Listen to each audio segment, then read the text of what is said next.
While Trump's comments have brought renewed attention to Sudan, the global community has largely been passive in its response to the conflict.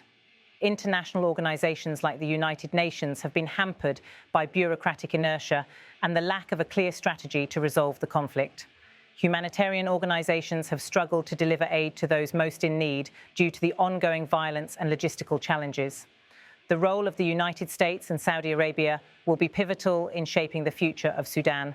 If the two powers decide to collaborate in a coordinated diplomatic effort, they could leverage their combined influence to push for a ceasefire and a political resolution. However, it remains to be seen whether the warring factions in Sudan will be willing to negotiate or if external intervention will only escalate the violence. The diplomatic exchange between Trump and Crown Prince Mohammed bin Salman on Sudan marks an important moment in U.S. Saudi relations. The relationship between the two nations has often been defined by shared strategic interests, particularly in energy and security matters.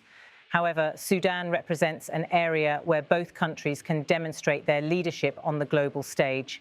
Trump's comments also highlight an evolving role for the United States in African conflicts, an area that had been largely sidelined during his presidency. With the Sudanese conflict drawing attention from the highest levels of American leadership, there is hope that this will prompt a shift in how the U.S. engages with Africa in general. The future of Sudan remains uncertain. The country's political landscape is fractured, and the humanitarian situation continues to worsen. Despite the challenges, there is a glimmer of hope that, with international pressure and diplomatic efforts from the U.S. and Saudi Arabia, a solution can be found.